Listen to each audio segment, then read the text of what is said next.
Bonjour à tous et bienvenue sur VAM Veilleur Automoto. Aujourd'hui je te fais l'intro dedans, en pyjama, parce que fait un temps pourri. Donc tu vois derrière on a une petite BM avec deux échappements. C'est bien sûr la 550i et c'est celle-ci qu'on va vidanger aujourd'hui grâce à notre nouveau partenaire qui est Racing Lube. A tout de suite.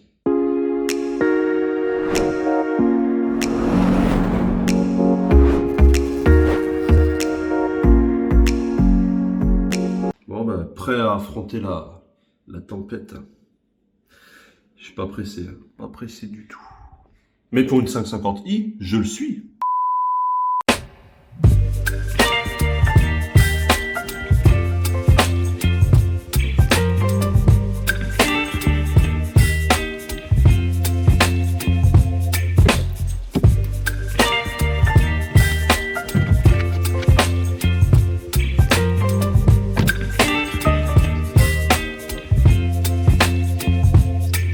Baby, you give me ice and fire.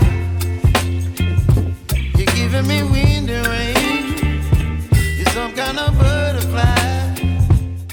Ouais, ici on n'est pas des motards. Hein. 1, 2, 3 motos. Donc un immense merci à Racing Lube pour m'avoir fourni toute cette huile.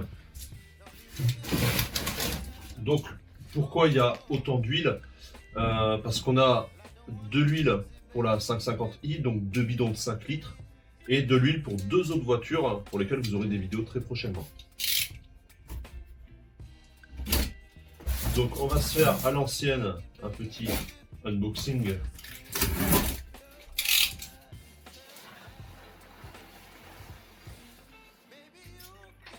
Ah non, c'est pas la BM. Hein. Ça, c'est de la Valvoline. C'est pour l'une des 2 autres voitures que nous allons filmer. Pas aujourd'hui. Hein.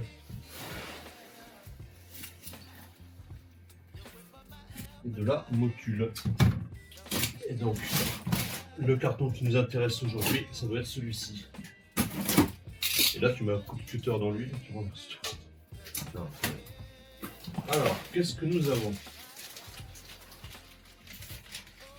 Déjà, nous avons un beau sac Racing Lube.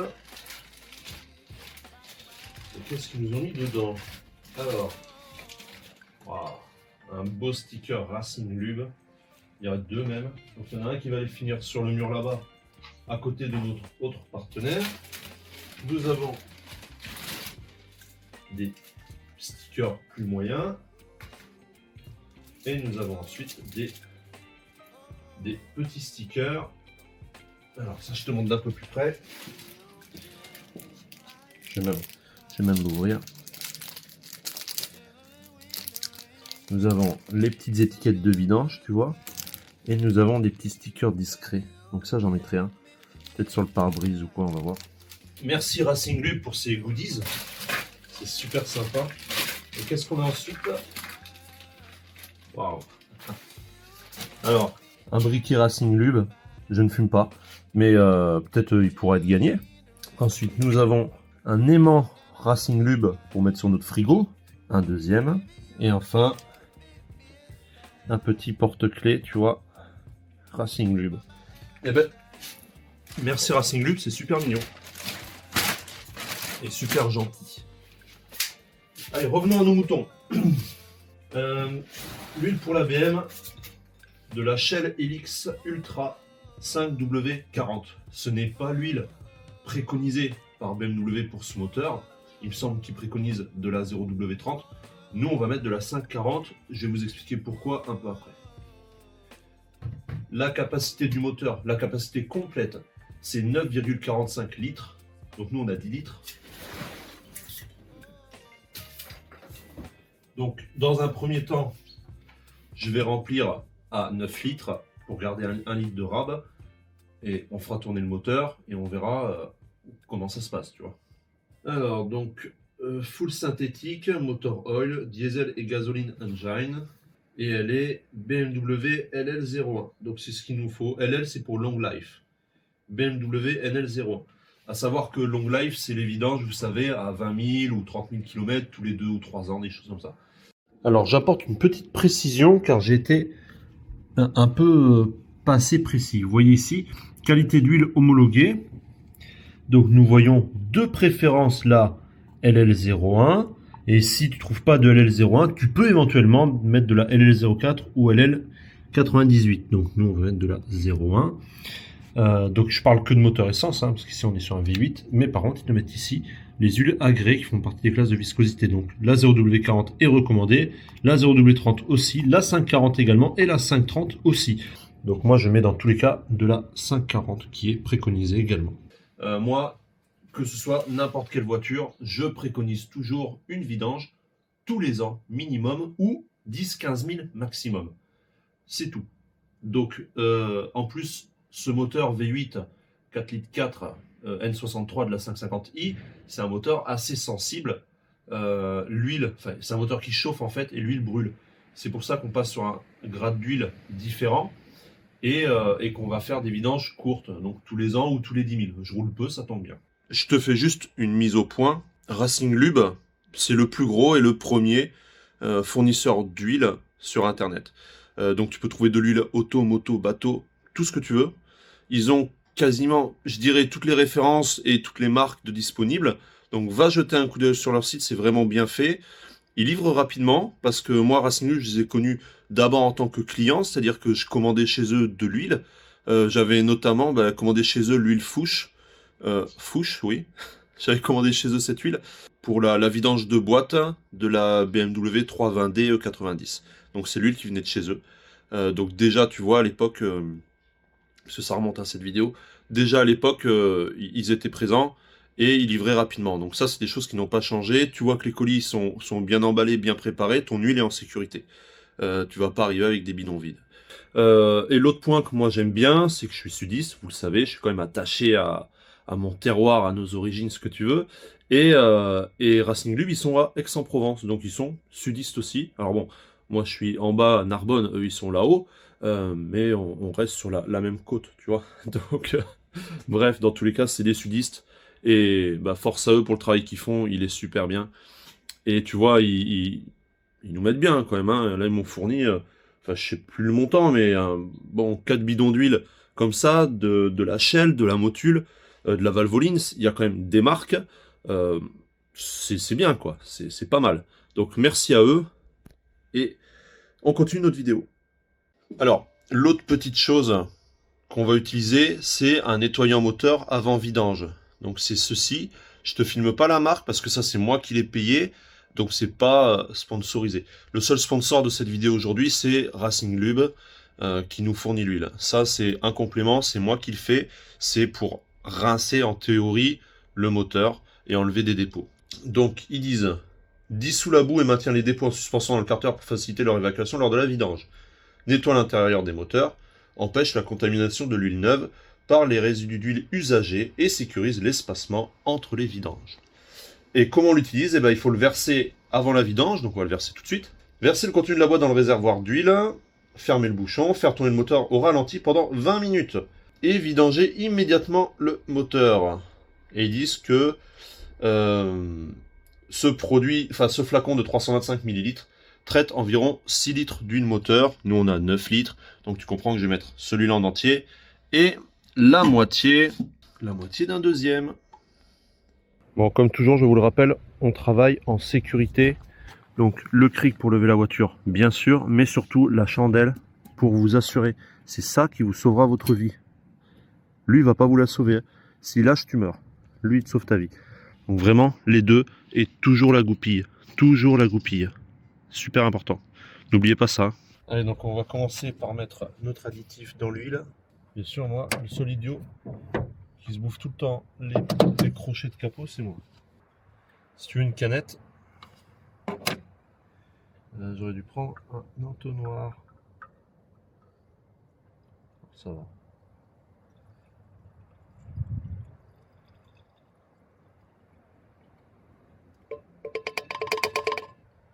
Et là, on va laisser tourner donc 20 minutes.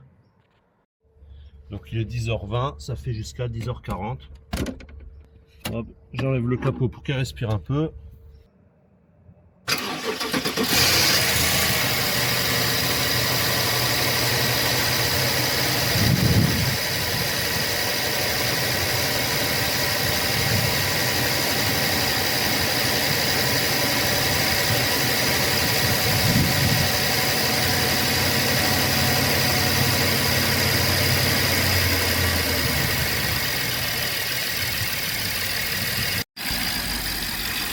Donc 10h21, et ben dans 20 minutes. Donc en attendant, tu vois, j'ai déjà préparé mon bac de vidange. Je vais aller commencer à placer mon cric sans lever la voiture. On va gagner un peu de temps. Voilà, donc ma préparation est faite. De temps en temps, tu peux checker un petit coup d'œil. T'es pas un voyant d'huile ou autre qui s'affiche, tu vois. On sait jamais. Bon, la grosse galère pour sécuriser la voiture, tu vas voir pourquoi. Parce que j'ai aucun point où poser la chandelle. Donc du coup, j'ai posé la chandelle là, sur l'autre support, et j'ai mis mon cric ici. Donc là, c'est on appuie sur celle de derrière, et lui, il est juste en tension. Donc là, ça peut pas me tomber sur la gueule, tu vois. Et donc j'ai passé mon bras jusque là-bas pour dévisser et mettre mon bac dessous. Alors attention, les trappes de merde comme ça sont bloquées avec une vis. C'est du BTR, c'est du 8, enfin du BTR, c'est du 6 pans en 8. Donc il faut d'abord dévisser ça et après vous pourrez tourner. Moi je viens de passer 20 minutes à essayer de tourner sans avoir dévissé. Je te jure, je crois que je vais prendre une pioche et je vais me faire une fosse, j'en ai marre. Je vais me foutre à 4 pattes. Donc, on a dévissé nos... On a enlevé nos caches. Donc il y avait une vis là et une là-bas, je sais pas si tu vois, une ici. Et maintenant ça c'est notre bouchon de vidange. Donc on le dévisse avec une BTR et c'est du 8. Oh, corps de merde. Encore un truc bien serré. Oh, putain, j'en ai marre. Aujourd'hui c'est la merde. Oh. Oh. Oh.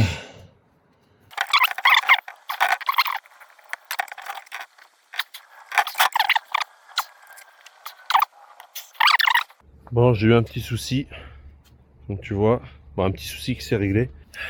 Bouchon de vidange que voici. Impossible à desserrer à la main. Donc j'ai essayé à la main avec un petit cliquet au début. Après je suis passé sur un cliquet plus gros. Après j'ai essayé la clé et le marteau pour le débloquer, impossible. Et j'ai fini avec cet outil pneumatique. Et en appuyant et en forçant, il a fini par venir.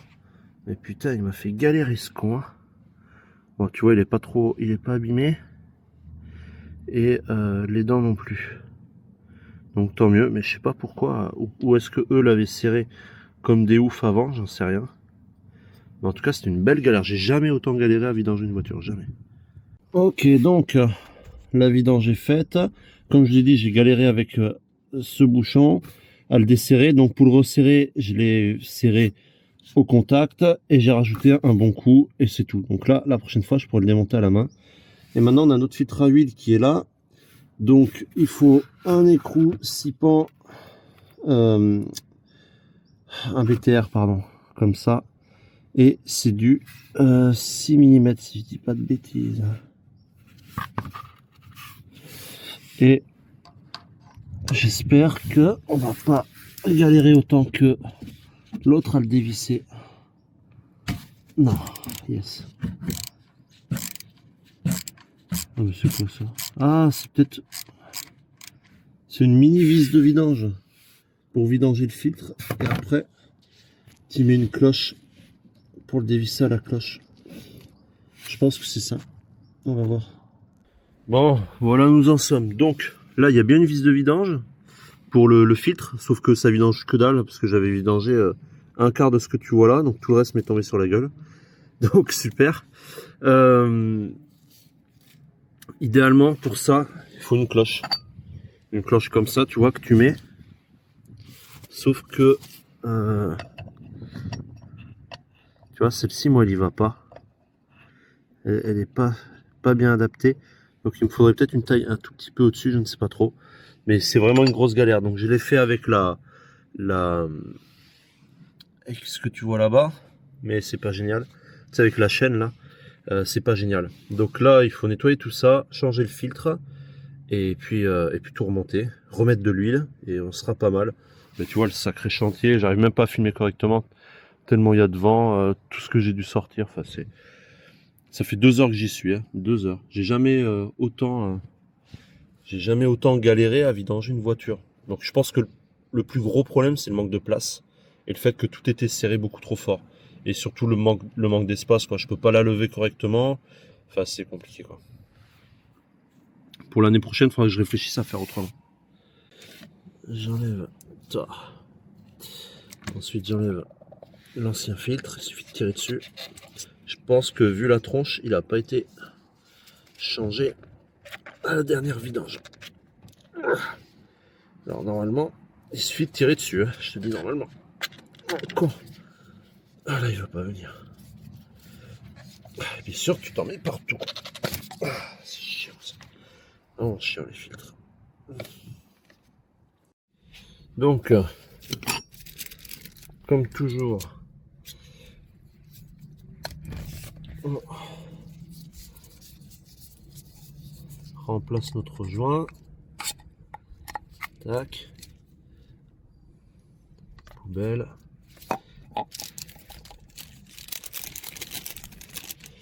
Et on met le nouveau joint qu'on graisse avec de l'huile neuve. De l'huile neuve.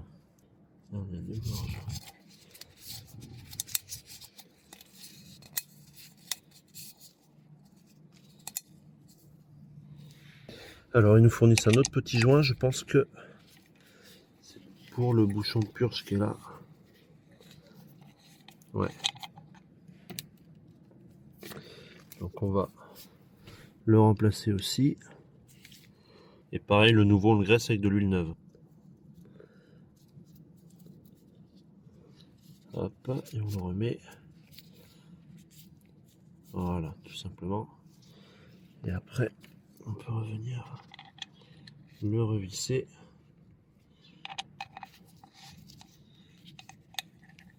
Sur notre cloche. Et là, ça se fait tout seul. Pas besoin de serrer comme un ouf. Voilà, je suis au bout. Ça suffit quoi. Hop. Voilà. Bon, plus qu'à remonter ça. Mais d'abord, avant de le remonter, bien sûr, on n'oublie pas notre nouveau filtre. Et tu vois bien la différence entre le neuf et l'ancien. Et c'est cette partie où tu vois la petite partie métallique au fond là, qui se met comme ça. Et là après, tu appuies. Et là, on est bon. Il n'y a plus qu'à le revisser sous la voiture. Tout est vidangé. Là, il n'y a plus d'huile du tout dans le moteur. J'ai remonté le bouchon de vidange, le filtre à huile avec ses joints. J'ai tout serré. J'ai remis les caches. Il nous reste qu'à rabaisser la voiture et remettre de l'huile, tout simplement.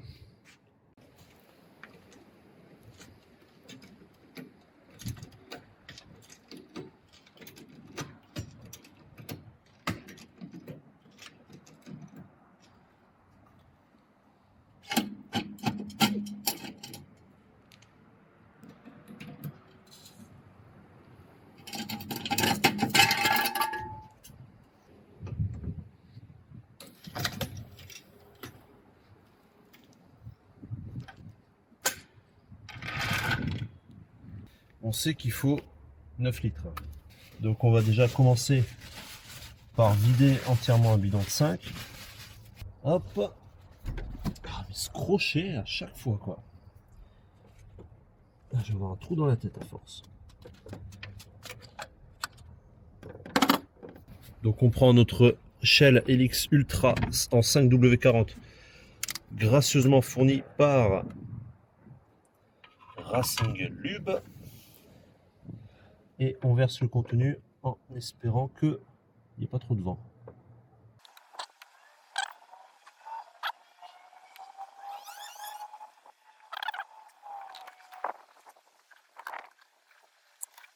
Et donc là, pour être sûr, je vais mettre devant.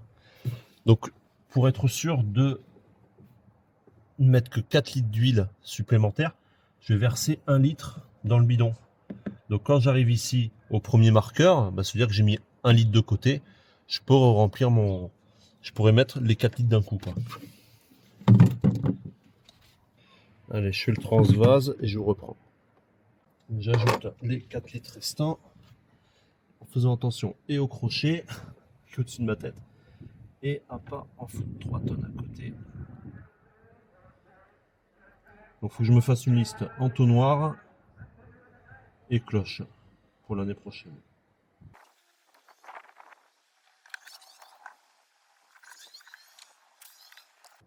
Donc là, si je suis pas trop mauvais, j'ai pile 9 litres d'huile dans le moteur. Allez, je vais mettre un petit coup de dégraissant, nettoyant frein pour dégraisser la zone, et après on passe à l'intérieur de la voiture. Allez, donc on passe à l'intérieur de la voiture. Hop. Ah. 3 heures pour faire ça. Si vous êtes organisé, j'espère que cette vidéo t'aidera à être organisé pour faire ce travail de vidange. Tu pourras mettre que 1 heure. Moi, c'est que c'est la première fois que je vidange cette voiture. Tout était serré n'importe comment, donc j'ai perdu beaucoup de temps. Mais en vrai, ça se fait bien quand même. Ça se fait bien. Si t'as une fosse ou un pont, c'est encore mieux. Si t'as un garage, moi je crois que j'irai dans, tu sais, les garages collectifs là, où je sais plus comment ça s'appelle. Tu loues 1 heure et puis tu peux mettre ta voiture sur un pont. Je pense que j'irai là la prochaine fois. Allez, on démarre. Alors, donc maintenant à l'intérieur, alors je découvre aussi. Hein, donc vous touchez pas aux pédales. T'appuies une fois sur le start. Tu vois, il te dit maintenance depuis X km. Et normalement, je crois qu'il faut que tu appuies ici longtemps.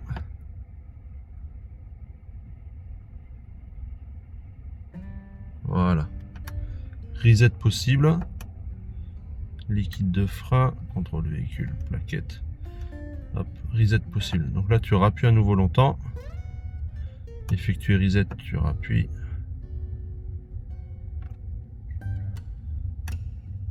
Là, j'ai relâché. Voilà, reset réussi. Hop, la petite vignette, elle va aller bien ici.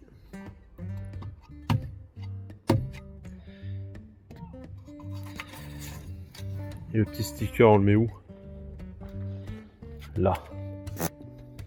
Non. Est-ce qu'on se le mettrait pas par là? Mais devant, ça fait pas très beau. Non. On peut se le mettre par là. Attends.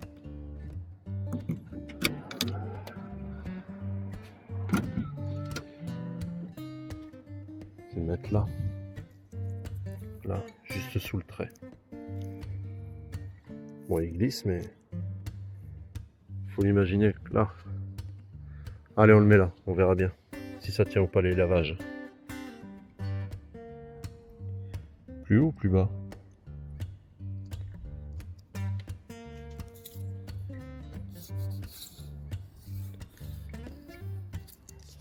Voilà. Impeccable. Encore merci à eux. Voilà, cette vidéo s'achève là. Dans mon cas, je n'ai pas pu donc remettre correctement à 0 l'indicateur de vidange. Tout simplement parce que a priori ma sonde de niveau d'huile serait défectueuse. Je viens d'effectuer un diagnostic avec Carly. Vous pouvez retrouver des vidéos sur Carly sur ma chaîne, donc allez les voir. Et Carly m'indique un défaut sur le oil capteur sensor, donc la température, le capteur de température d'huile, donc le capteur de niveau d'huile. Donc du coup, faut que je commande. J'ai trouvé pour une 60aine d'euros à peu près. Donc faut que je regarde ça. Et également, alors moi j'avais remarqué que mon rétroviseur conducteur ne dégivrait pas et ça remonte aussi dans les défauts. Donc je vais démonter la vitre. Peut-être c'est juste débranché ou oxydé, je ne sais pas. Je vais regarder. Dans tous les cas, voilà, cette vidéo s'achève là. Comme d'habitude, je t'invite à liker, partager, t'abonner. Merci encore à Racing Lube pour leur participation. C'est vraiment super sympa et ça me touche d'avoir un partenaire aussi gros et important qu'eux qui s'est joint à notre chaîne, à notre aventure, à nos vidéos et donc à la communauté. Donc encore une fois, merci et à très bientôt. Ciao.